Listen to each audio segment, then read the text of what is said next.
I'm a European who has never been to New Zealand and also doesn't know a whole lot about it yet, but I'm interested in learning more. And so I thought today let's look at some TikToks of people traveling or to New Zealand or living in New Zealand and looking at their culture shocks to find out more about the New Zealand culture, or at least the culture through their eyes.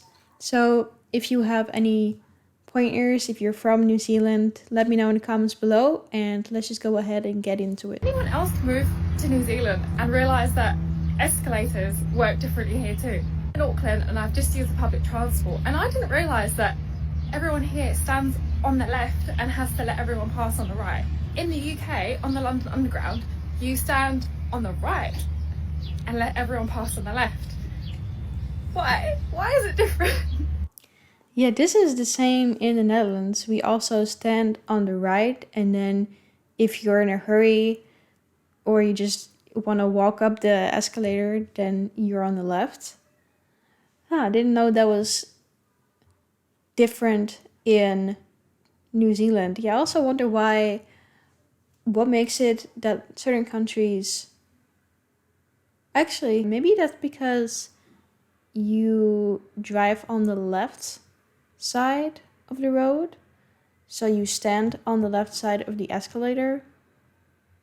That would make sense. Let me know if that has a correlation. I'm an American who normally lives in Australia, but this week I am in New Zealand. I'm going to share some of my first impressions. I can already tell that there's a really strong emphasis on sustainability and climate change. We're on the North Island, so we flew from Auckland to Wellington. The landscape is just so beautiful. One thing I hear a lot about Kiwis is just how... Yeah, I can imagine, because from watching the other video, reasons why New Zealand would be the best country, I was so amazed by just the stunning nature landscapes, and some of you in the comments were like, yes, this is just real how it is in New Zealand.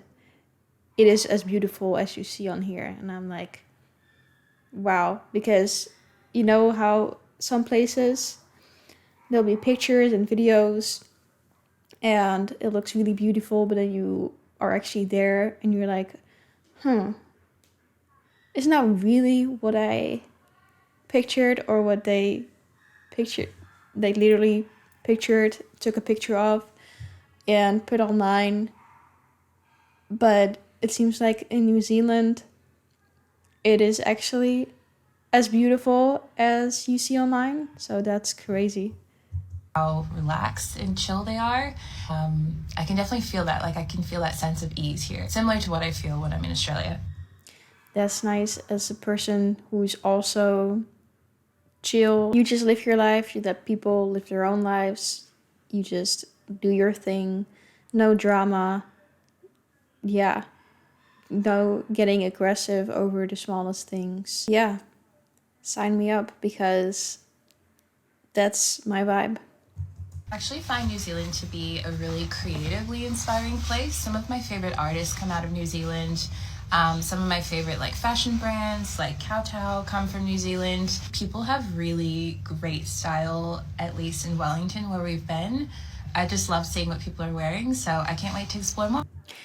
Yeah, honestly, that's something I haven't really considered, what people's style is like in New Zealand. I have no idea at all. Maybe that's something to look into.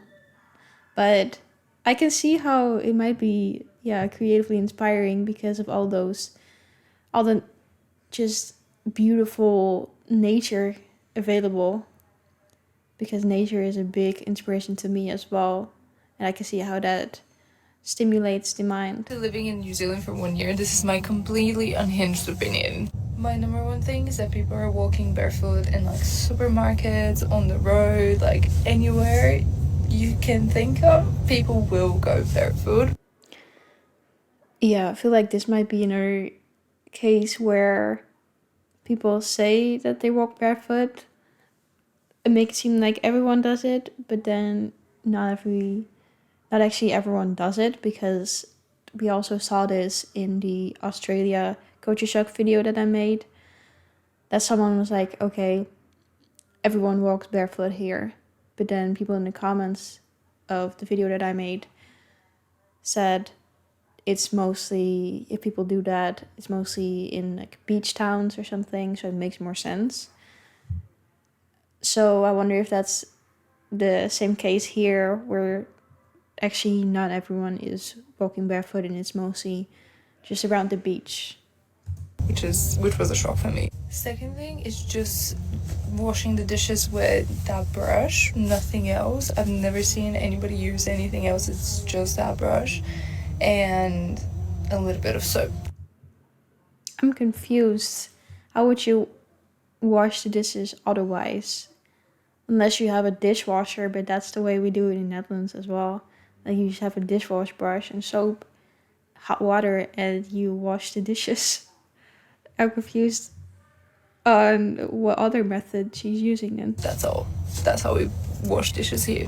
When it comes down to cash money, you can't really have anything less than 10 cents. Like, you can't pay $3.11. You'd have to pay $3.10.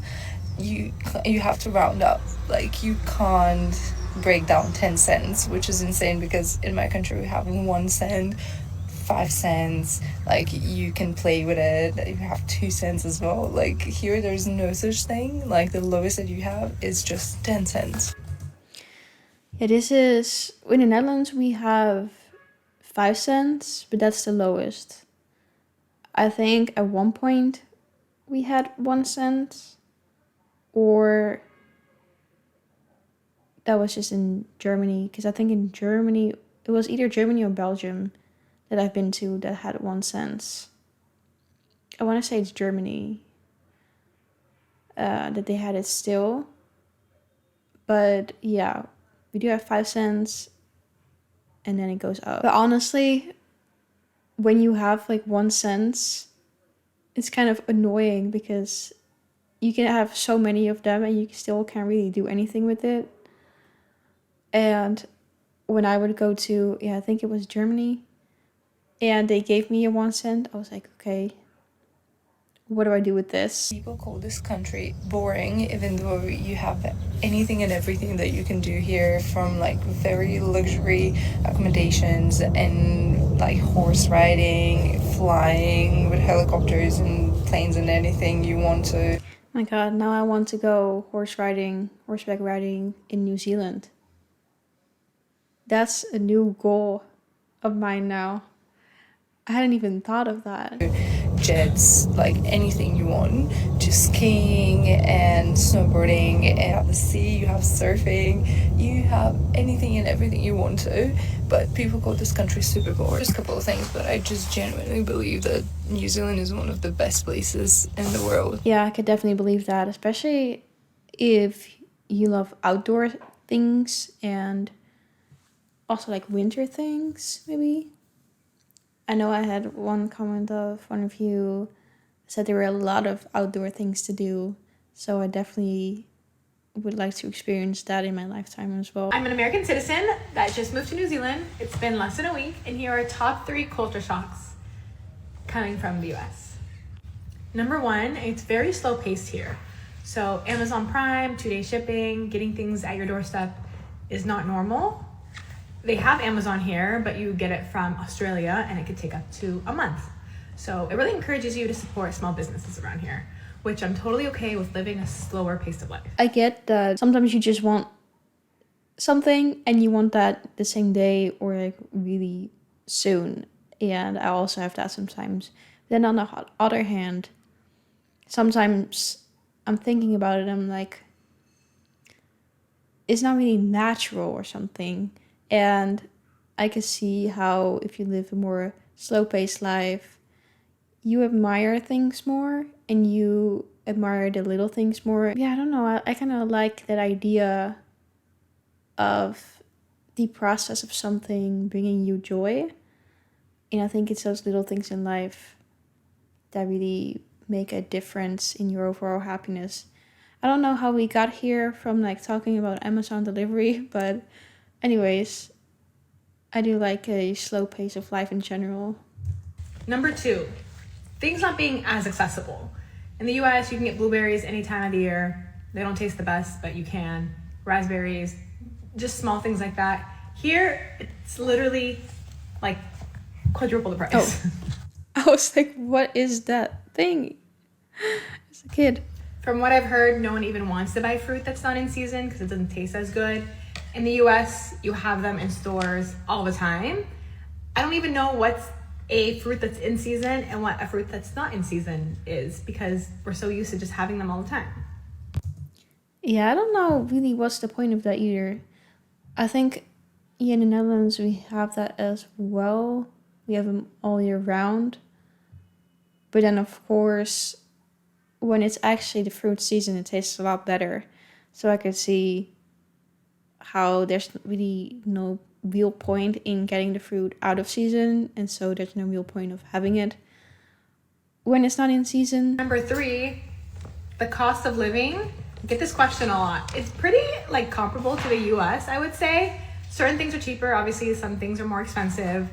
One thing that we've noticed significantly is car insurance. In the US, we were paying like a couple $100 a month. Here, we're paying like $80 a month for car insurance. And that's full coverage. That's crazy. So that's a lot more, it's a lot cheaper then.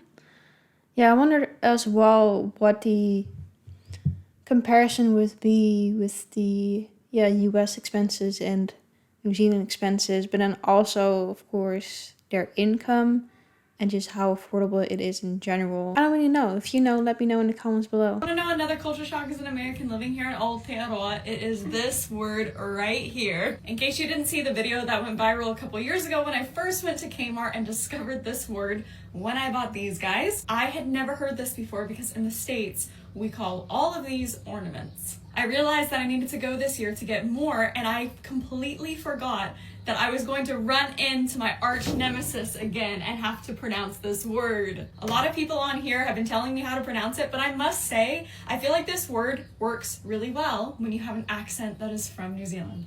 The AU is really difficult when you are not from here. I've seen people saying like you pronounce it like B-O-W, like bobbles.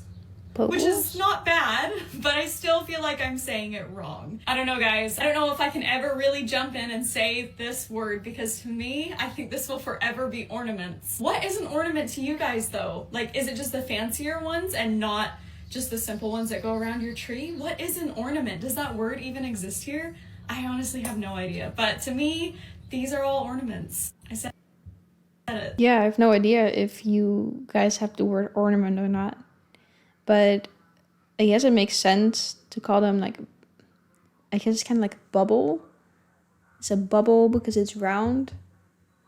I have no idea if that's the reason, but how would you pronounce that word? New Zealand, and here are some of the things that culture shocked me when I moved here all the way from the UK. Number 1 is that the sun is so strong, even in winter when the sun comes out, it's really hot, and you have to constantly be reapplying sunscreen. Sticking to the weather theme with number 2, the weather is so unpredictable. It's true what they say, you do get all 4 seasons in one day. And in my car, I have wellies, I have a coat, I have togs, which I'll get onto in a minute. I have my sun cream and a woolly hat. You just never know what you're gonna get. Yeah, that's so different to me. Being from the Netherlands, we don't see the sun a whole lot. And yeah, you also don't really, I believe everyone should wear sunscreen every day, no matter the weather. At least on your face, to protect your face. But yeah, you won't just get sunburned in the Netherlands that easily. So that would be a big culture shock for me if I went to New Zealand. But at least now I know to pack sunscreen if I ever do get to go. Number 3 is that coffee culture is massive and the coffee here is really good. But you will be very lucky to find a coffee shop that's open after like 2 p.m. They shut so early here. Number 4 is that Is coffee just more like a morning thing then? Because I think some cultures, they mostly drink coffee just in the morning. So let me know if that's the reason. The road rules are slightly different. So when you're driving in your car and you want to park on the street, you have to park the way of the traffic. Whereas in the UK, it's kind of a free-for-all and you can park anywhere. And I learned this the hard way by parking the wrong way. And finally... So is that by law? Like, will you get a ticket if you don't park the right way? I have no idea.